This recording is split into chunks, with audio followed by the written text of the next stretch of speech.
Welcome back to another review by Mega Train Lover, and this is the one which I've been looking forward to the most. This is the third and final loco which I purchased at the London Festival of Railway Modelling. As you can see, it's another Hornby locomotive, and you can tell from the picture that this is a Great Western engine. To be more specific, it is a castle class called Penrice Castle or Penrice Castle, number 7023. If we turn to the side, you can see its product code is R3118, and it says DCC ready, but I have already fitted it, and it's not in the box. I've taken it out of the box, I've given it a run in, fitted all the details, etc, etc. I'm not going to spoil anything, but trust me, it is a nice loco. If we turn to the back, you can see you get tons of information about the castle class, and you also get specific information about this particular one, number 7023. Now, the bit of history about the castle class, there were 171 of these built between 1923 and 1950. To the design of Charles Collett. So these were one of the first locomotives to be designed by Mr. Collett after he took over as Chief Mechanical Engineer for the Great Western Railway at the time of the grouping in 1923. So they were in production for quite a long time, and they were even built under Hawksworth when he took over. I think he took over in 1941 or 42. But yeah, so he carried on building the castles, and the castles some of them were later rebuilt with double chimneys. My particular example does have a double chimney. These were fitted by British Railways from 1956. These were used mostly on express passenger trains, not the heaviest. The heaviest express passenger trains were handled by the King class. These handled the lighter express passenger trains. I mean, these did have a power classification of 7p, as you can see, so they were very powerful engines. But the toppling duties were given to the Kings. These were given just normal express trains. But they could be seen across the entire Great Western network, what with 171 of them. Obviously, lines where they were too heavy for, they didn't run on them. So this is the Cambrian network, they didn't run on that. But otherwise, they were regarded as very reliable and very, very free steaming, very fast. All of them were withdrawn by 1965. In fact, they pulled the last steam locomotive on the steam hauled passenger train on the Western region. Apologies. And 8 of them have been preserved. And currently, at the time of making this video, the only one which is operational is number 7029 Cluncastle, which is also mainline certified, and it's based at Tyseley.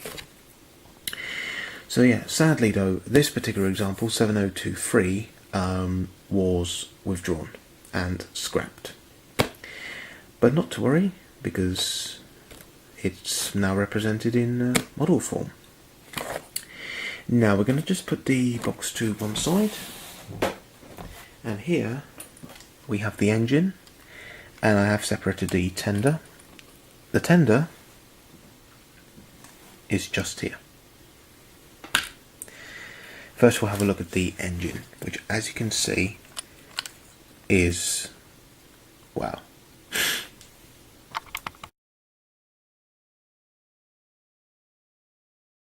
Oh my gosh. Okay, where do I start? Before I go any further, the 2 lamps I have fitted myself. These do not come in the detail pack. Okay. Honestly, if you're wondering why I'm not talking, it's purely because I am absolutely blown away by how beautiful this engine is. I mean, how can you Who will look at this engine and think, gosh, that is a horrible engine? Who would say that? Come on. Honestly, this is just this is perfection. This is perfection at its highest level. I know that sounds quite very cliche and quite vague, but honestly, the Castle class is a beautiful engine, and this model by Hornby represents it perfectly. Anyway, enough oaring. Oh, I don't know how you call that, but let's get into some of the details.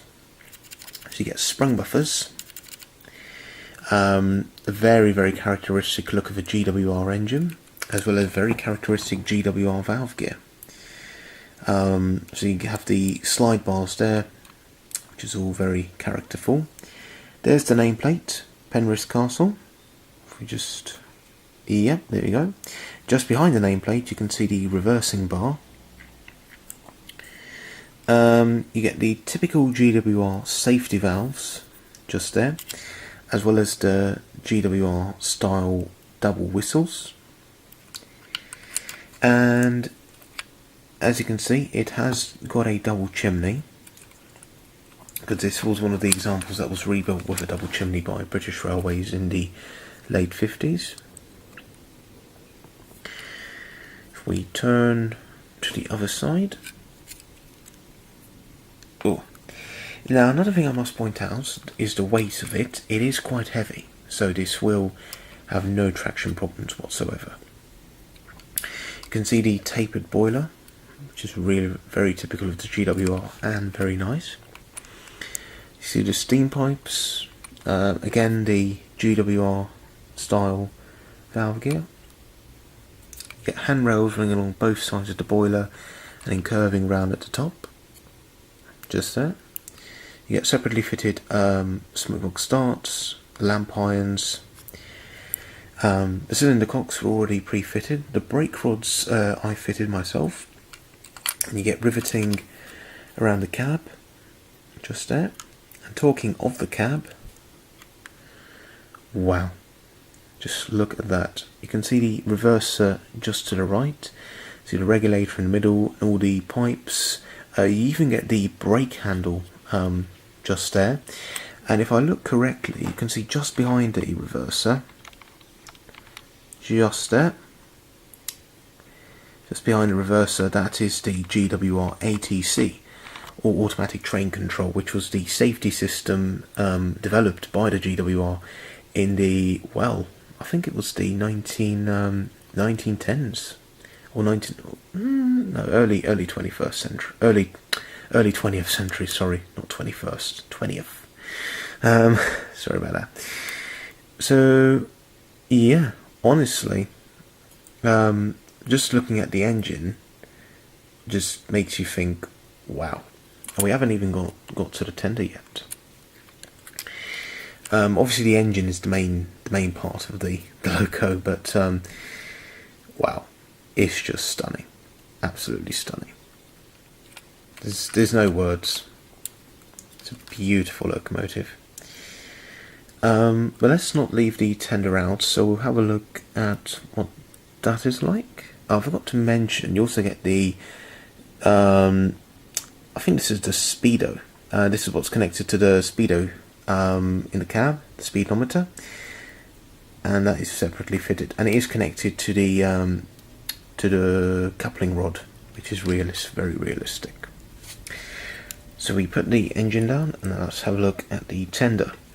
This is a collet tender, and it looks absolutely stunning. So you get the handbrake and the water scoop handle. The water scoop itself is just there, as you can see. You get sprung buffers on the back as well. You get the water filler cap. I think the coal is removable, but that coal looks really nice. So I'm definitely not going to be removing that. You get the steps leading up to the tender, and I think that is legible, but I do believe it says that it's a 4 4,000 gallon tender. And you can see you get the British Railways Late Crest logo. So the locomotive is in the condition it would have been when it was basically last withdrawn from service, or just before it was withdrawn from service.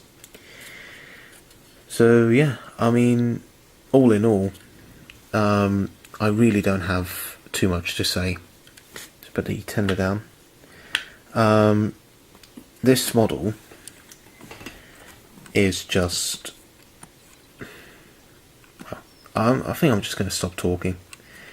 You know, I'm not going to talk for a brief moment. I'm just going to have a look around the logo.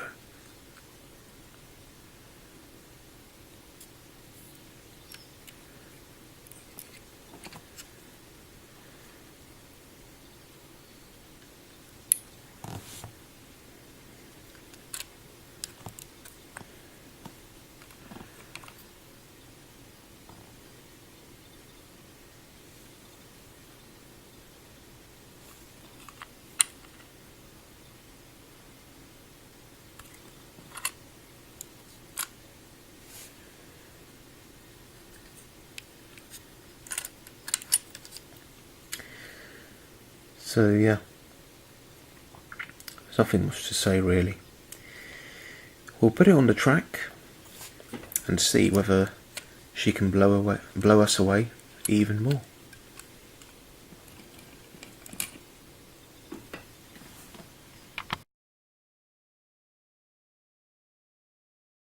So here we have the Hornby Castle class, Penrice Castle, on the track, and wow, I'm still blown away by her beauty.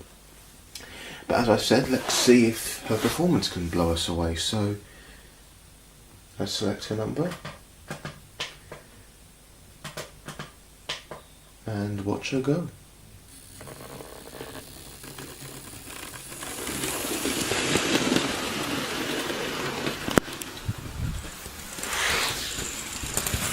Wow. That is a true castle performance. I know that sounds a bit strange because obviously this is a model, but honestly, it's just so nice. Just the way the RPMs are moving.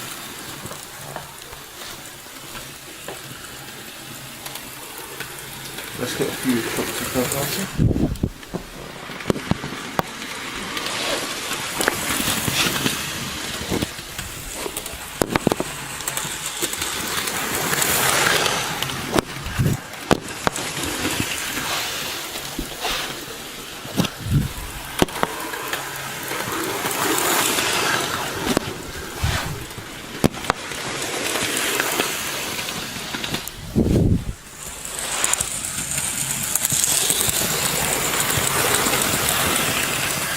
Wow, honestly, she is absolutely beautiful.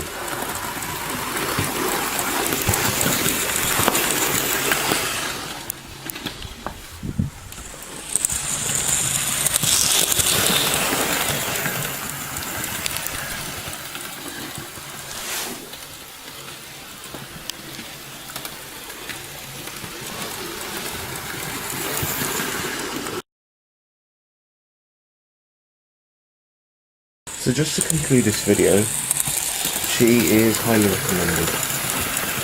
Any GWR fan who doesn't have a castle in their collection, well, you need to get one. Basically, she just blows you away. Now, anyway, thank you very much for watching, and see you in the next video. Goodbye.